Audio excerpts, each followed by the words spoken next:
வா பவானி. கவி எப்படி இருக்கு இப்போ? சரியா போயிடுச்சா?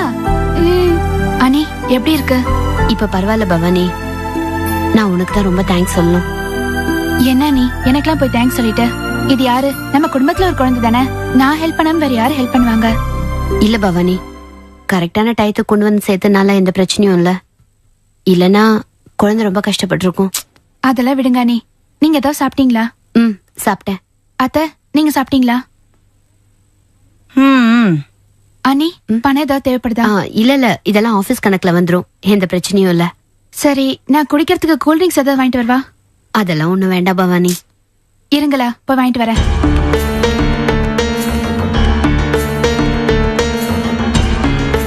எப்பா இந்த பொண்ணு இருக்கே, அலட்டுறதுல இத மிஞ்ச முடியலடி.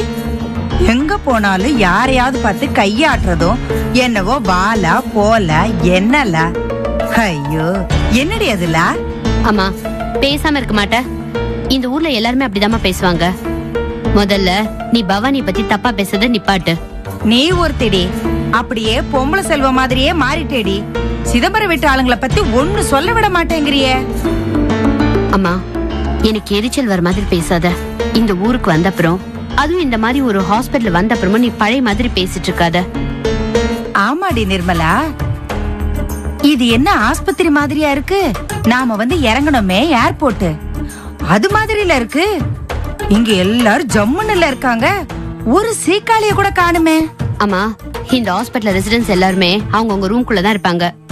சரிடி, அத விட்டு தள்ளு.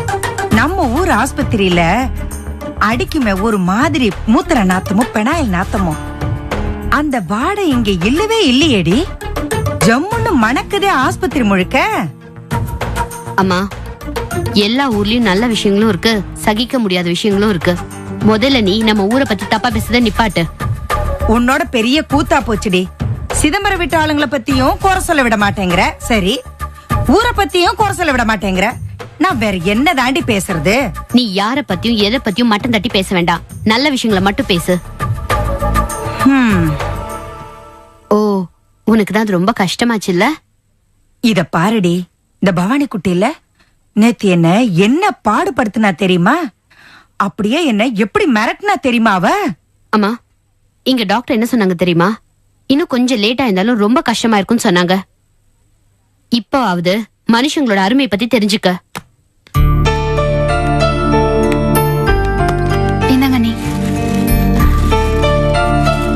என்ன பவானி, போகும்போது ஏதோ லாலான்னு போட்டு பேசிட்டு போன? அதுவா நீ? இந்த ஊர்லயே ரொம்ப நாள் இருக்கேனா, அதான் அந்த பழக்கம் வந்துருச்சு. இன்னும் கொஞ்ச நாள நீங்களும் அப்படிதான் பேச போறீங்க. இங்கதான் இருப்பேன்னு நினைச்சேன், இங்கே இருக்க.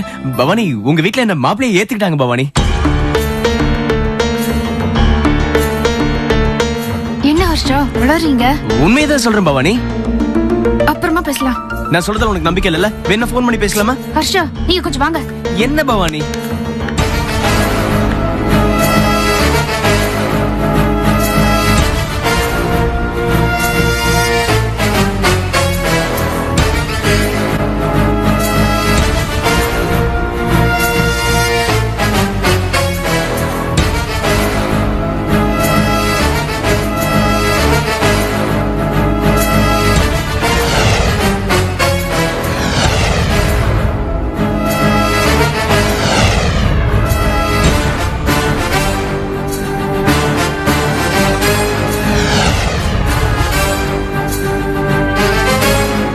என்ன பேசணும்னு உங்களுக்கு தெரியாதா? பவானி ஐ அம் சோ ஹாப்பி. நீ என்ன கோவப்பட்டாலும் ஐ டோன்ட் கேர் பவானி. நீ தானே சொன்ன உங்க வீட்ல ஒத்துக்கிட்டா ஓகேன்னு. இப்போ உங்க வீட்ல ஒத்துக்கிட்டாங்க, ஓகே தானே உனக்கு? ஆஷா எதா இருந்தாலும் வீட்ல வந்து பேசிக்கோங்க. வீட்ல வந்து எவ்வளவு வேணாலும் சந்தோஷப்பட்டுக்கோங்க. இங்க எதுவும் வேண்டாம்.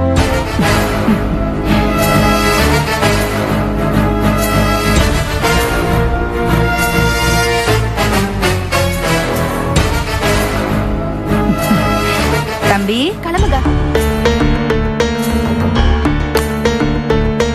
ஆண்டி இந்தா. Thank you. ஹர்ஷா எதுவா இருந்தாலும் அப்புறம் பேசலாம். கிளம்புங்க. Okay okay bye.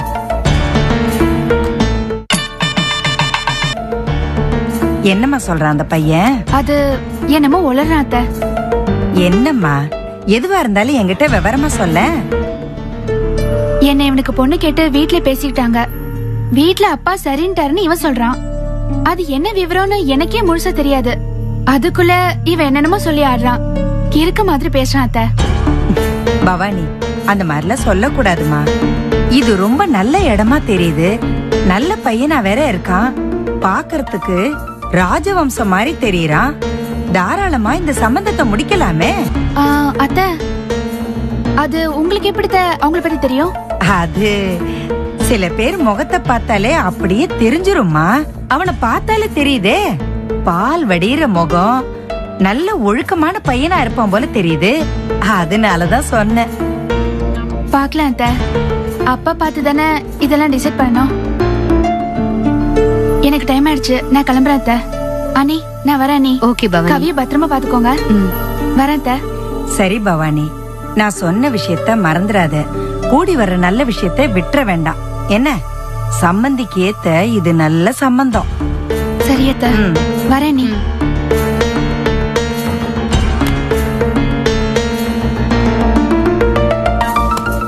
என்னம்மா திடீர்னு உங்ககிட்ட இப்படி ஒரு மாற்றம்?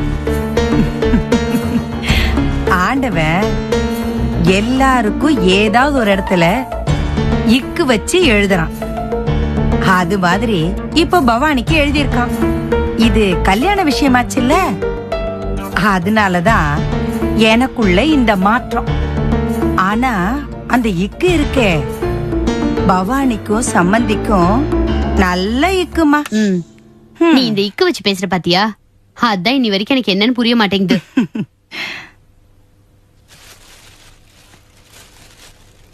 ஆஹா, நல்ல இனிப்பா இருக்கே.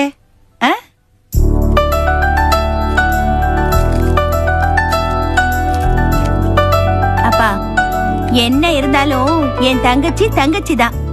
ஊர்ல அவள மாதிரி ஒருத்திய காட்டுங்க பாக்கலாம். என்ன திடீர்னு தங்கச்சி போறானே? அதானே. பின்ன என்னப்பா, இந்த ஹர்ஷா பையனை அவளுக்கு நல்லா தெரிஞ்சிருக்கு. கூடவே வேலை பாக்குறான். அவனும் கல்யாணம் பண்ணிக்கிறேன்னு ஆர்வம் காட்டியிருக்கான். மத்த பிள்ளைகளா இருந்தா இந்நேரம் தாலி கட்டிக்கிட்டுல வந்து நின்னுப்பாளுங்க. யாரு பொண்ணது? யாரு தங்கச்சி? பின்ன நம்ம கிட்ட அந்த ஜாதகம் வந்து திரும்பினப்ப கூட இத பத்தி ஒரு வார்த்தை கூட சொல்லாம எனக்கு கல்யாணம் எங்க வீட்ல பார்த்து பண்றதுதான் உறுதியா இருந்திருக்காளே. அதான் தானோ, நம்ம பிள்ளை நல்லா படிச்சிருக்கு, நல்ல இடத்துல வேலையும் செய்யுது. என்ன இருந்தாலும் நம்ம பிள்ளை அப்படியே மாறாம இருக்கு பத்தியா? அதான் பெருமையா இருக்கு. ஆமாடா, பெருமையா தான் இருக்குது.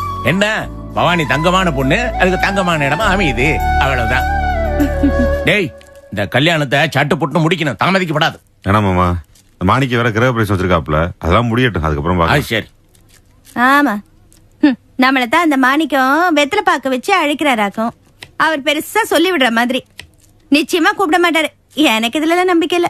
ஏமா, அவங்க என்னமோ பண்ணிட்டு போறாங்க, நாம முறையா நடந்துக்குவோம். இதுல இன்னொரு கோளாறு இருக்குதுல்ல. நாம நம்ம அவசரத்துக்கு நிச்சயதார்த்த தேதி குறிக்கிறோம்னு வச்சுக்க, அதே தேதியில அவங்க கிரகப்பிரவேசம் வச்சாங்கன்னா வில்லங்க மாதிரில. அதனால முதல்ல அவங்க கிரகப்பிரவேசத்தை முடிக்கிட்டேன். பவானி நிச்சயதார்த்த நம்ம சாவகாசம் பிற்பாடு செய்துக்குவோம். அப்படின்னா நாம எல்லாத்துலயும் அந்த மாணிக்கத்துக்கிட்ட அனுசரிச்சு போறதா? அடக்கு இருக்கே, அது அந்த மாணிக்க விட்டு அனுசரிச்சு போறது இல்ல, நம்ம சரவுக்காக நம்ம அனுசரிச்சு போறது. அதை புரிஞ்சுக்க. அதான்டா. சரி, இப்ப நாம இந்த கல்யாணத்துல தீர்மானமா இருக்கான்னு புள்ள வீட்டுக்காரங்களுக்கு சொல்லி ஆகணும். ஆமாமா, ஒரு போனை போடு. செல்வம், இன்னியோட வீட்டு வேலை எல்லாம் முடிஞ்சிருச்சுடா. நாளைக்கு காலையில எலக்ட்ரிக் கனெக்ஷன் கொடுத்துட்டாங்கன்னா வீடு ரெடி. பரவாயில்லண்ணே, பிளான் போட்டபடி குறிப்பிட்ட டைம்குள்ள பட்ஜெட்டையும் தாண்டாம பர்ஃபெக்ட்டா முடிச்சிட்டோம்ல. எனக்கு பழசெல்லாம் ஞாபகம் வர ஆரம்பிச்சிருச்சு. அந்த குட்டியூண்டு வீட்டுல மழை காலம் வெயில் காலம் இல்லாம நம்ம எல்லாரும் முடங்கி கிடப்போம். அந்த சின்ன வீட்டுக்கு வாடகை கொடுக்கறது கூட பணம் இருக்காது. ஆனா அந்த மாதிரி நேரத்துல எல்லாம் பாட்டி தான் பெரிய பலம் இல்ல நமக்கு. நிச்சயமா அந்த விஷயத்துல பாட்டியை மறக்க முடியுமா? ஆனா என்னதான் கை நிறைய பணம் இருந்தாலும், கடை கண்ணின்னு தொழில் வளர்ச்சி இருந்தாலும், அதெல்லாம் இல்லாத ஒரு நிறைவு சொந்தமா ஒரு வீடு கட்டும்போது மட்டும் தான்டா வருது. இப்பதான் ஏதோ பெருசா சாதனை பண்ண மாதிரி இருக்கு. உனக்கு தெரியுமா, நான் அந்த பழைய கடையில வேலை செஞ்சுட்டு இருக்கும்போது வீடு வீடா கலெக்ஷனுக்கு போவேன். அப்பெல்லாம் நான் வீட்டுக்குள்ளேயே சேர்க்க மாட்டாங்க, வெளியில நிறுத்தி அப்படியே பேசி அனுப்பிச்சிடுவாங்க. அப்பெல்லாம் நினைப்பேன், இப்படி எல்லாம் ஒரு வீடு நமக்கு அமையாதான், நாம கட்ட மாட்டோமான்லாம் கற்பனை பண்ணி பார்த்துப்பேன். இன்னைக்கு நீங்க இவ்வளவு தூரம் சாதிச்சிருக்கீங்கன்னா அதுக்கு அடிப்படையே அந்த கற்பனைகள் தான். முதல்ல ஒரு நல்ல நாள்ல வீட்டுக்குள்ள பூந்துணும்டா, அப்பதான் சந்தோஷம். என்ன சார் எதுவும் பேச மாட்டேங்கிற? எனக்கும் ரொம்ப சந்தோஷம் தாங்க. என்னதான் பெரிய வீடா இருந்தாலும் இது வாடகை வீடு தானே. நமக்குன்னு ஒரு சொந்தமான வீடு இருக்குன்னு நினைக்கும் போது எவ்வளவு பெரிய விஷயங்க.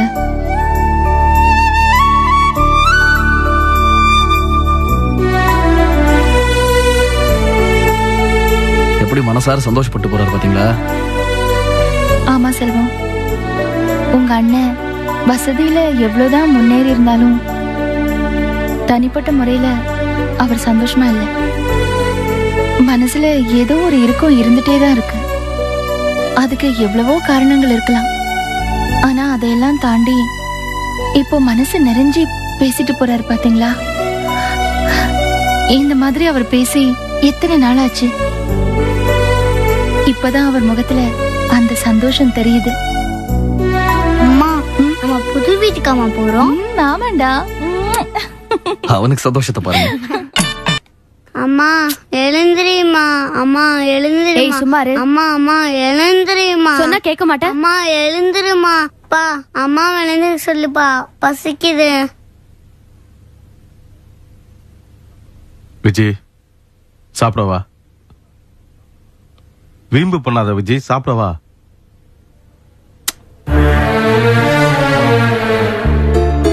ஏன் விஜய் இப்படி ஒன்ன நீயே வர்த்திக்கிற? சாப்பிடாம வயித்த காய போட்டு ஏன் இப்படி அவஸ்தைப்படுற? சாப்பிடவா? நான் சொல்றத கேப்பீங்களா?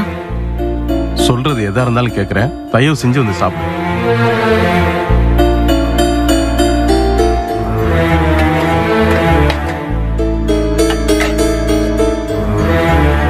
என்னங்க, எப்ப தனி வீடு பாத்துட்டு போறோம்?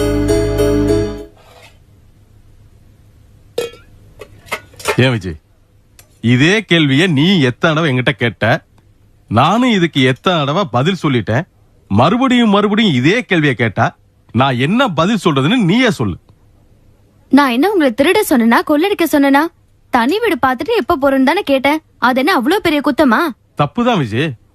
எனக்கு பிடிக்காத ஒரு விஷயத்த நீயும் மறுபடியும் மறுபடியும் கேட்டுட்டு இருக்க. இதுக்கு நான் என்ன பதில் சொல்றது? நீயே சொல்லு. இத பாருங்க, உங்களுக்கு ஒரு அடிப்படையான விஷயத்த நான் சொல்றேன். புருஷன் முன்னாடி சேர்ந்துதான் குடும்பம் நடத்தணும். உங்களுக்கு எந்த அளவுக்கு முக்கியத்துவம் கொடுக்கணுமோ அதே அளவுக்கு என் வார்த்தைக்கு முக்கியத்துவம் இருக்கணும். அப்பதான் குடும்பமா இருக்கும். இத நீ என்னைய பார்த்து சொல்றதா எனக்கு வேடிக்கையா இருக்கு. விஜய், நீ நல்ல விஷயங்களை சொல்லியிருந்தேனா அதை நான் எடுத்துட்டு இருந்திருப்பேன். இப்ப நீ சொல்றது குடும்பத்தை பிரிக்கிற யோசனை. அது நமக்கு நல்லதில்ல, நம்ம குடும்பத்துக்கும் நல்லதில்ல. ஓஹோ, அப்போ நீங்க சொல்றத மட்டும்தான் நான் கேட்கணும். நான் உங்க அடிமை. நான் சொல்ற எதையுமே நீங்க கேட்க மாட்டீங்க, அப்படிதானே? உங்களுக்கு மாணிக்க மாமாவுக்கும் என்ன வித்தியாசம்? ரெண்டு பேரும் ஒரே மாதிரி தான் இருக்கீங்க. நல்லா கேட்ட பாரு ஒரு கேள்வி. கல்யாணம் பண்ண இத்தனை வருஷம் கழிச்சு தனி கொடுத்தனம் போறக்கா இப்பெல்லாம் கேப்பியா நீ? நீ தப்பா சொல்ல யோசிக்கா என்னால தலையாட்ட முடியாது விஜய். யார் சொல்றது நான் தப்பா யோசனை நான் தான் சொல்றேன். நீங்க பெரிய இவரு, உங்க வார்த்தை தான் கடைசியா இருக்கிறதுக்கு. ஏய், என்னால திருப்பி இதே மாதிரி கேட்க முடியும்? வேணாம், சாப்பிடு. எனக்கு சாப்பாடு வேண்டாம். விஜய், வீம்பு பண்ணாத, சாப்பிடு ஒழுங்கா. இந்த சாப்பாடு கொண்டு போய் நாய்க்கு போடுங்க, அது வாலாட்டிட்டு நிக்கும்.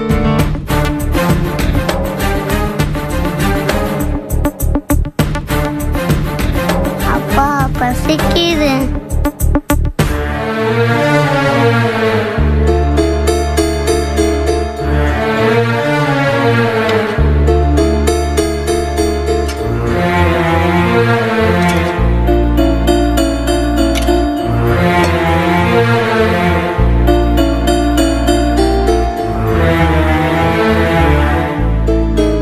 டேய், இங்க வா, இங்க வா.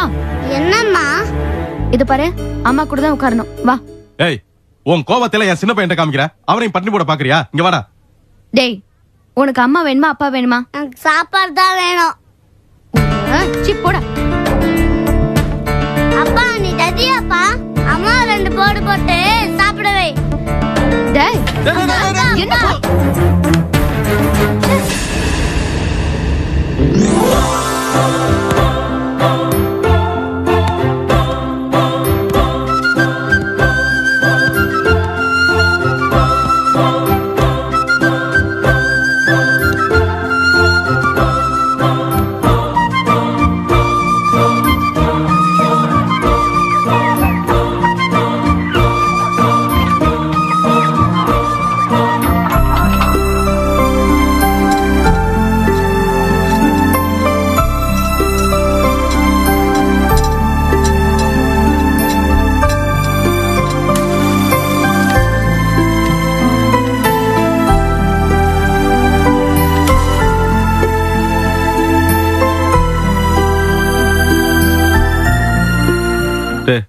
லிஸ்ட்லாம் கரெக்டா ரெடி பண்ணிடுறா. நான் நிர்மலா அம்மா எல்லாம் வர சொல்லிடுறேன்.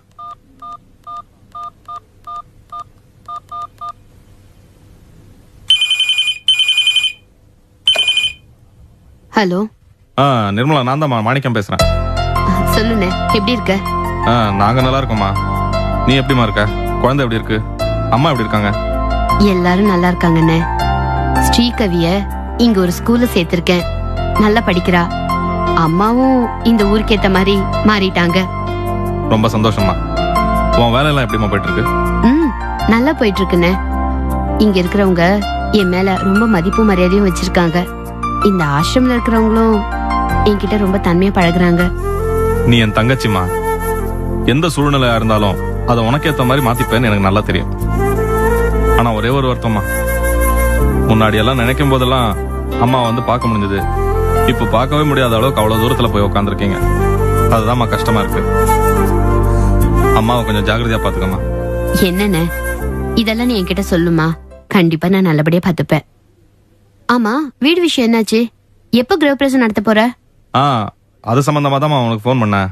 வர 26ஆம் தேதி நல்ல நாள்னு ஜோசியர் சொன்னாரு. அதான் யாரெல்லாம் கூப்பிடலான்னு ஒரு லிஸ்ட் போட்டுட்டு இருக்கோம்.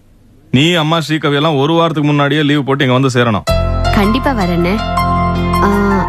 அப்புறம் வரும்போது உனக்கு ஏதாவது வாங்கிட்டு வரணுமாண்ணே? அதெல்லாம் ஒண்ணும் வேண்டாமா. நீங்க 3 பேரும் பத்திரமா இங்க வந்து சேருங்க, அது போதும். கண்டிப்பா வரேண்ணே. சரிம்மா, அப்ப வச்சிருவா. சரிண்ணே. சரிம்மா. அம்மா நிர்மலா குழந்தைலாம் வர போறாங்கடா. அப்படியா? சந்தோஷம். அப்புறம் நம்ம விழுப்புரம் பார்ட்டி அந்த முருகேசன் பேர் எழுதிருக்கியா பாரு. ஆஹா, விட்டு போச்சு. அவர் வீட்டு விசேஷத்துக்கெல்லாம் நம்மள தவறாம கூப்பிடுறாரா? ஆமாண்ணே. அப்புறம் நம்ம பிசினஸ் லைன்ல எல்லாரும் பேரையும் எழுதிருக்கியா பாரு. யாரையாவது விட்டுற போறோம்.